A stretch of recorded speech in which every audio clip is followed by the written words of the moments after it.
हमारे साथ बेहद ख़ास मेहमान हैं बिहार के पूर्व मुख्यमंत्री जीतन राम मांझी जी।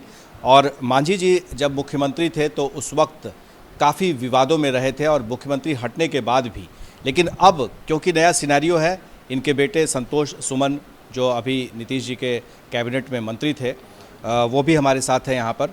अनिल जी जो विधायक हैं उनके साथ में हैं। मांझी जी, ये जो नीतीश कुमार की कलाबाजी है, जो लालू जी ने उनको बोला था कि नीतीश कुमार पलटू राम है, इस पूरे राजनीति को आप किस रूप में देखते हैं नीतीश जी को? देखिए, हमको स्मरण आता है महामाया प्रसाद जी की एक बात। महामाया प्रसाद पूर्व मुख्यमंत्री कांग्रेस के, कि जनहित में हमको अगर 100 बार भी पल्ला बदलना पड़ेगा तो हम बदलेंगे। आज वो बात हम कहना चाहते हैं कि नीतीश कुमार जी ने जनहित में पल्ला बदलने का काम किया। और आप पूछिएगा क्या जनहित, तो देखिए विकास का काम, भ्रष्टाचार, महंगाई, बेरोजगारी, ये सब होते रहता है, चलते रहता है। लेकिन आज बिहार नहीं देश को इस हालत में भाजपा के लोग लाने का प्रयास कर रहे हैं, जिसको कर सकते हैं कि हिंदुत्व है या हिंदू राष्ट्र की कल्पना की बात कर सकते हैं। हिंदुस्तान अनेक संस्कृतियों का देश है, अनेक भाषाओं का, अनेक और तरह के खान पान का। यहाँ पर अगर एक डंडा से कोई कहेगा, कॉमन सिविल कोड की बात करेगा, एक डंडा से, हाँ, एक डंडा से अगर चलाना चाहेगा तो हिंदुस्तान नहीं चलेगा और निश्चित है कि बिखर जाएगा, जिस प्रकार से अगल बगल के देश बिखरे हैं। तो आज परिस्थिति वही चल रही है और जिसके चलते हम लोगों को ऐसा एहसास होने लगा था कि हिंदुस्तान की स्थिति आ गई है कि अब यहाँ पर हिंदू राष्ट्र की कल्पना के अलावा कुछ नहीं है।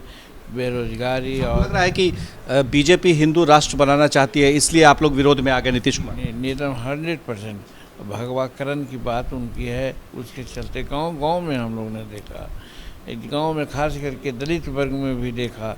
दलित में हम लोग तो भाई भगवान को मानते नहीं हैं और कहते हैं कि हम लोग कर्म को मानते हैं, और हमारे लोग भी यही जानते थे कि हम लोग आए हैं, कमाए हैं, कहा। दलित में भी भगवाकरण हो गया? हुआ नहीं है, प्रयास किया जा रहा है, पूजा पाठ फलना चिलना के नाम पर। इससे हम लोग बहुत अफ्रेड थे और सोचते थे कि अगर ये परिस्थिति चलती रहेगी तो निश्चित रूप में है कि एक समय ऐसा आएगा कि हिंदू, मुस्लिम, सिख, ईसाई के नाम पर यहाँ झगड़ा होगा और हिंदुस्तान का बंटवारा हो जाएगा। तो आपको लग रहा है कि नीतीश कुमार जब 8वीं बार मुख्यमंत्री बनने वाले हैं तो कुछ आप इसमें अलग नहीं देख रहे हैं, स्वाभाविक देख रहे हैं? निश्चित रूप में हम तो आवश्यकता समझते थे कि समय की आवश्यकता थी, जिसके अनुरूप उन्होंने डिसीजन लिया। और हम धन्यवाद देते हैं महामहिम राज्यपाल महोदय को कि उन्होंने हम लोग त्वरित समय मांगा था कि एक दिन के बाद दूसरा समय आ रहा है। आपको मांझी जी कब पता चला कि नीतीश कुमार स्टैंड बदलने वाले हैं और पलटी मार करके महागठबंधन में आने वाले हैं? ये आपको कब पता चला? आपको कब सूचना मिली या इसकी जानकारी पहले से थी? ये उसको क्या कहते हैं, रमजान के समय में जो खान पान होता है उसको क्या कहते हैं? इफ्तार पार्टी में एक दूसरे के पास आने जाने का मामला ही था।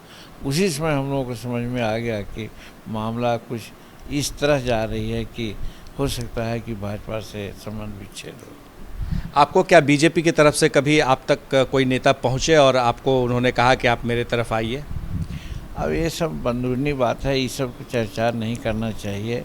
और हम लोग ऐसे आदमी हैं कि सबों से बात होती है, राजनीति में छोड़ करके, जैसे वाइफ हस्बैंड, भाई भाई, बेटा बाप बात करते हैं, उसी प्रकार से हम लोग भी कोई विचारधारा के आदमी कहीं भी रहें, उनसे हम लोगों का एक अच्छी क्या सरकार में आप कोई कमी देख रहे थे, सरकार में चलाने में, एनडीए के साथ, एनडीए में बीजेपी के साथ? अब ये बात हम नहीं कहना चाहेंगे। इस बात में चर्चा नीतीश कुमार जी से पूछ लीजिए और नीतीश कुमार जी विशेष रूप में बतलाएंगे कि क्या बात है। और जो विशेष बात उन्होंने सोचा और जिसके चलते वो कुछ सोच रहे थे, हम उनके बात से सहमत रहे हैं अंदरूनी। इसीलिए हम बहुत पहले से कहते रहे हैं कि हम नीतीश कुमार के साथ हैं। तो आपका मतलब गुप्त समझौता था नीतीश कुमार से? कोई समझौता वैसे नहीं थे, एक अंडरस्टैंडिंग थी अंदरूनी। अंदरूनी मतलब किस तरह का? यही जो बात कर रहे हैं कि भाई हम लोगों को इस तरह से। और नीतीश कुमार कह रहे हैं कि उनके पार्टी के लोगों ने उनसे कहा कि जेडीयू उनका कद घटा रही थी, उनके पार्टी के खिलाफ साजिश रच रही थी, उनकी पार्टी को तोड़ना चाहती थी। क्या आपको लगता है इसमें सच्चाई? जेडीयू को, बीजेपी? अब ये तो वही नहीं कर सकते हैं भाई, पार्टी उनकी है, हम अलग पार्टी के हैं, तो उनके पार्टी के अंदरूनी बात को हम कैसे कहें? बीजेपी तोड़ रही थी उनकी पार्टी को। ये भी हम नहीं कर सकते हैं, वो कर सकते हैं। हमारे पार्टी को तो तोड़ने का कोई ऐसा प्रयास नहीं हो रहा था।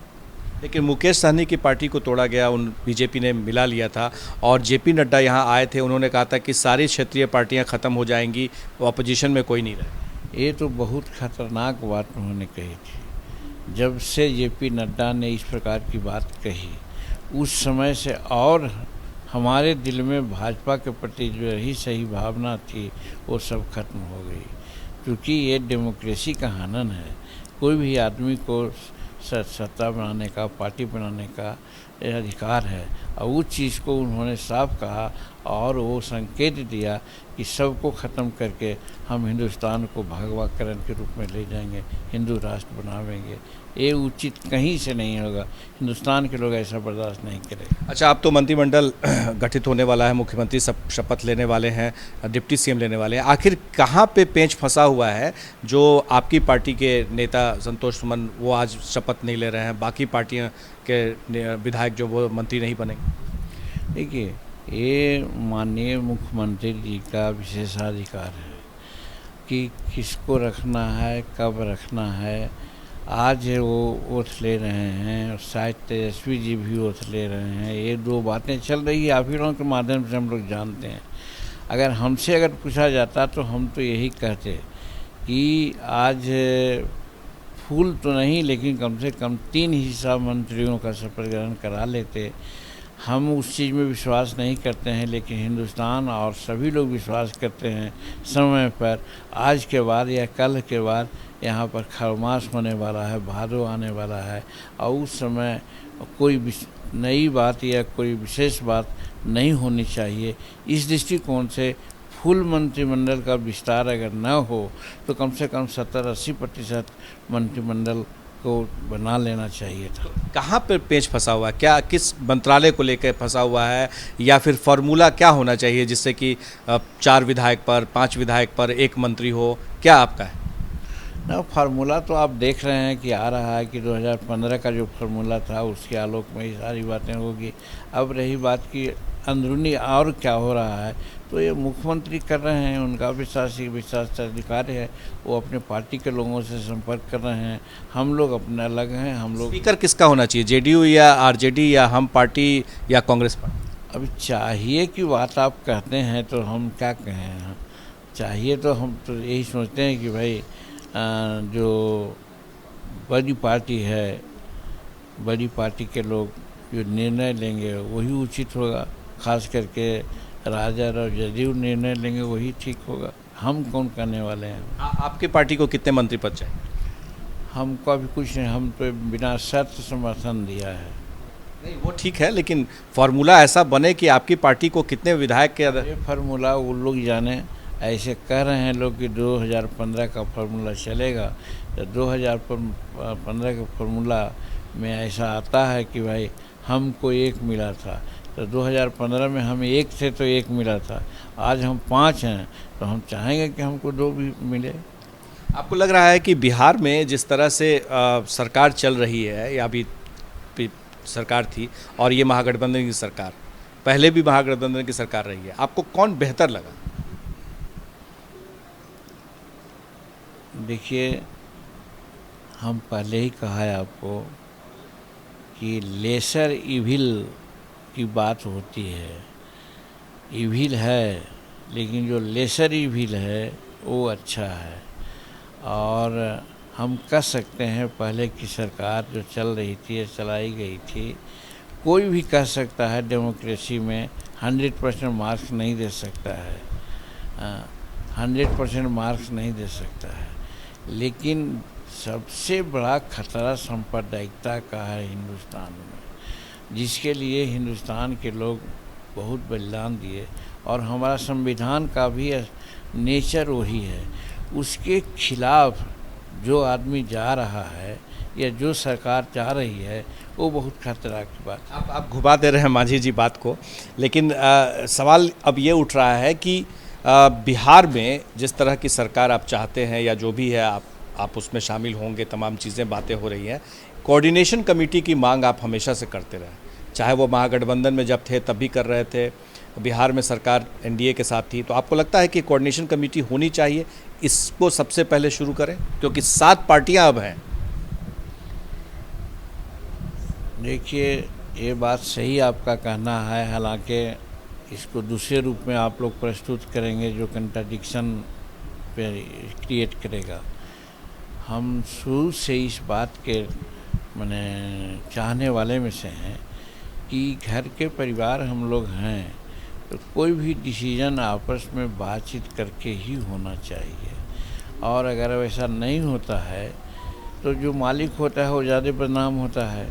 इसलिए मालिक बदनाम न हो, इसके लिए सभी लोगों से राय विचार करके काम करना चाहिए। वैसी परिस्थिति में कोऑर्डिनेशन तो होना चाहिए। कोऑर्डिनेशन हर स्तर पर प्रतिमा और मंत्रालय 2 कम से कम मिलना चाहिए, ये कहना है पूर्व मुख्यमंत्री जीतन राम मांझी का।